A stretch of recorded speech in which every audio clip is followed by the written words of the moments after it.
अस्सलाम वालेकुम welcome back to the channel. आज की इस वीडियो के अंदर मैं बात करूंगा इटली की जो है ना वो यूनिवर्सिटीज़ में अप्लाई करने के लिए आपको कौन-कौन से डॉक्यूमेंट्स चाहिए। ऑब्वियसली जब आप एक बहुत अच्छी एक लीडिंग यूनिवर्सिटी के अंदर अप्लाई कर रहे होते हैं तो आपको स्कॉलरशिप के लिए अप्लाई कर रहे होते हैं, लाइक रीजनल स्कॉलरशिप के लिए अप्लाई कर रहे होते हैं, तो आपको बहुत सारे जो है ना वो इंपॉर्टेंट डॉक्यूमेंट्स चाहिए होते हैं। मैंने बहुत सारी अपनी वीडियोज़ के अंदर रीजनल स्कॉलरशिप के बारे में बात की है, लेकिन मैंने अपनी किसी भी वीडियो के अंदर लाइक स्कॉलरशिप के बारे में बात नहीं की या इसके जो डिफरेंट डॉक्यूमेंट्स हैं उसके बारे में बात नहीं की। तो आपको इस वीडियो के अंदर मैं बताना चाहता हूँ कि जो ख़ास तौर पे जो ये 10,000 यूरो की एक बहुत बड़ी स्कॉलरशिप है, उसके लिए आपको किन-किन डॉक्यूमेंट्स की ज़रूरत है और आपको कौन-कौन से जो है ना वो इकट्ठे करके ये स्कॉलरशिप हासिल कर सकते हैं। तो काइंडली वीडियो को जो है ना वो पूरा देखिएगा ताकि आप कोई भी डॉक्यूमेंट मिस ना करें। हम हर एक डॉक्यूमेंट के बारे में इसमें बात करेंगे जो कि आपको रीजनल स्कॉलरशिप हासिल करने के लिए बहुत ज़्यादा हेल्पफुल साबित हो सकते हैं। तो वीडियो स्टार्ट करते हैं। वीडियो स्टार्ट करने से पहले काइंडली आप मेरे चैनल को सब्सक्राइब कर लीजिएगा, बेल के आइकन को दबा लीजिएगा ताकि आपको जो है ना वो आने वाली नई वीडियोस मिलती रहा करें, ठीक है।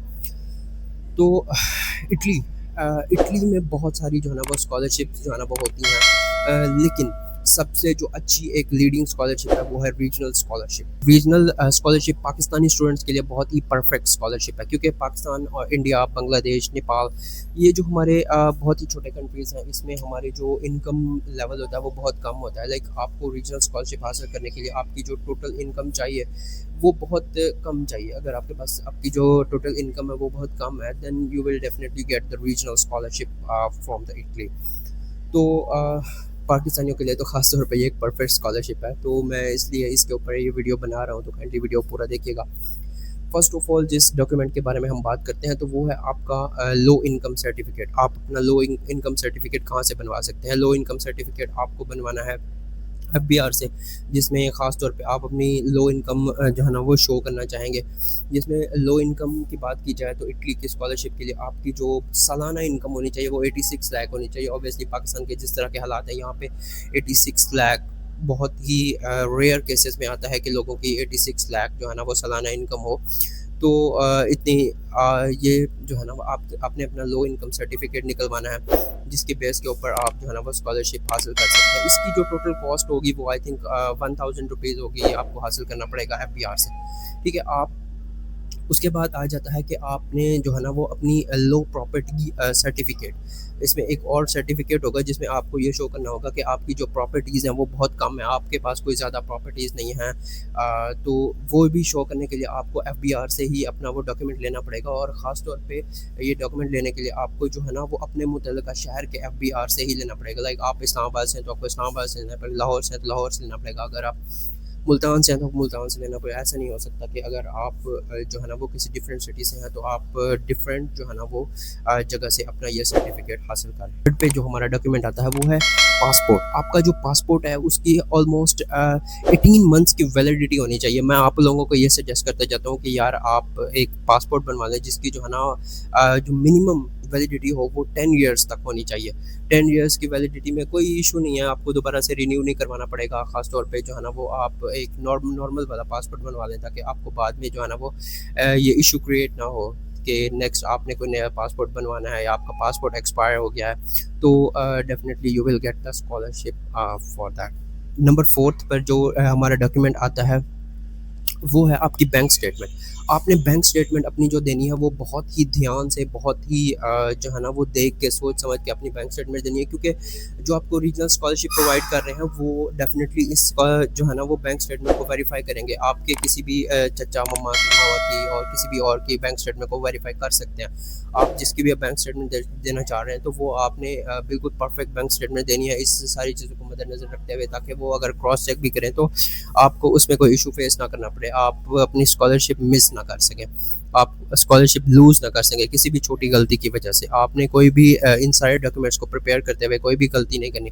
एटलीस्ट 2 वीक्स का जो है ना वो टाइम होता है। लाइक आपने फ्रेश डॉक्यूमेंट बनाने हैं, लाइक आपने 3-4 हफ्ते पहले ही अपने डॉक्यूमेंट बनाना स्टार्ट कर देने। ऐसे नहीं है कि आपने 1 साल पहले अपने डॉक्यूमेंट्स को इकट्ठा कर दिया और वो आप डॉक्यूमेंट्स जो है ना सबमिट करवा रहे हैं। डॉक्यूमेंट्स जो है ना आपने 2 वीक्स 3 वीक्स पहले एटलीस्ट बनाना स्टार्ट करने हैं ताकि आपके फ्रेश डॉक्यूमेंट होने चाहिए।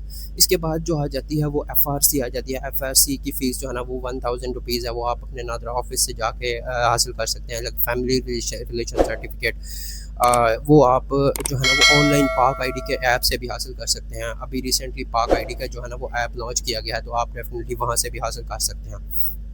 उसके बाद हमारे जो डॉक्यूमेंट आ जाते हैं वो मेजर डॉक्यूमेंट्स हैं। लाइक आपके पास यूरोपास सीवी होनी चाहिए, इंग्लिश प्रोफिशिएंसी लेटर होना चाहिए, लेटर ऑफ रिकमेंडेशन होना चाहिए। इस तरह के जो है ना वो सारे मेजर डॉक्यूमेंट्स आपके पास होने चाहिए। ये सारे हमने ऑलरेडी हर यूनिवर्सिटी की वीडियो के अंदर भी डिस्कस किए हुए हैं। मैं आपको बताता चलूँ कि आपके पास ना एक प्री इनरोलमेंट लेटर होना चाहिए, या फिर आपके पास यूनिवर्सिटी का ऑफर लेटर होना चाहिए।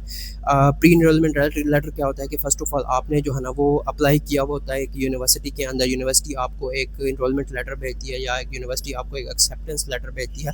देन उसकी बेस पे आपका एडमिशन कंफर्म होता है, तो वो आपके पास होना चाहिए। ठीक है, वो अगर आपके पास होगा देन आप जो है ना वो इस स्कॉलरशिप के लिए अप्लाई कर सकते हैं। उसके बाद आ जाती है Europass CV, English proficiency letter. इन सारे डॉक्यूमेंट्स को आपने कंपाइल करना है। डीओवी डिक्लेरेशन ऑफ वैल्यू, ये भी एक डॉक्यूमेंट है जो ख़ास तौर पे यूज़ किया जाता है, लेकिन ये हमारे लिए नहीं है। कि अगर आपके पास जो है आपके जो डॉक्यूमेंट्स हैं वो इटली में आपने उनको जो है ना वो वेरीफाई करवाना है, तो आप डिक्लेरेशन ऑफ वैल्यू आपको एक डॉक्यूमेंट बनवाना पड़ता है, लेकिन उसकी कोई ख़ास वैल्यू नहीं है। ख़ास तौर पे वो इतनी ज़्यादा यूज़ भी नहीं होता। अगर कोई भी रीजनल स्कॉलरशिप के लिए किसी भी रीजन के लिए अगर आपसे मांगा भी जाता है, तो वो आपका बहुत ईजीली जो है ना आपका अम्बेसी से बन जाता है। आप अम्बेसी से जाके जो है ना वो डॉक्यूमेंट बनवा सकते हैं। वो इतना कोई ख़ास उसकी वर्थ इट नहीं है, इसलिए वो एक ऑप्शनल के तौर पे है कि कहीं पे वो मांगा जाएगा और कहीं पे वो नहीं भी मांगा जाएगा। ठीक है, अब बात करते जाते हैं कि रीजनल स्कॉलरशिप की जो डेट है, वो रीजनल स्कॉलरशिप की जो डेट है वो रीजनल स्कॉलरशिप हमारी स्टार्ट होती है मिड ऑफ द जुलाई से। और जितनी भी यूनिवर्सिटीज़ हैं, लाइक आपने मिलान में अप्लाई किया है, ओक्युला में अप्लाई किया है, किसी भी आपने यूनिवर्सिटी में अप्लाई किया है, तो वो यूनिवर्सिटी की जो वेबसाइट्स हैं वहाँ पे मेंशन होती रहती हैं। जो यूनिवर्सिटी की वेबसाइट है वहाँ पे आप रीजनल स्कॉलरशिप देख सकते हैं कि कौन सी रीजन की कौन सी स्कॉलरशिप कब स्टार्ट हो रही है। और एक बात का ध्यान रखना है आपने कि जो रीजनल स्कॉलरशिप जिसमें आपने अप्लाई करना है वो बिल्कुल सही होनी चाहिए। फॉर एग्जांपल आपने एक रीजन में अप्लाई किया, तो उसी रीजन की ही यूनिवर्सिटी और उसी रीजन की स्कॉलरशिप के लिए आप अप्लाई करें। ऐसा नहीं है कि डिफरेंट रीजन की स्कॉलरशिप के लिए आप अप्लाई करें और आप अपनी स्कॉलरशिप को लॉस कर दें। तो इसके बाद आप कमेंट्स कर दें, कोई भी आपका क्वेश्चन हो आप मुझे डेफिनेटली इंस्टाग्राम मेंशन है, फेसबुक मेंशन है, आप वहाँ मैसेज कर सकते हैं ताकि मैं आपके लिए नई नई वीडियोज़ बनाता जाऊँ।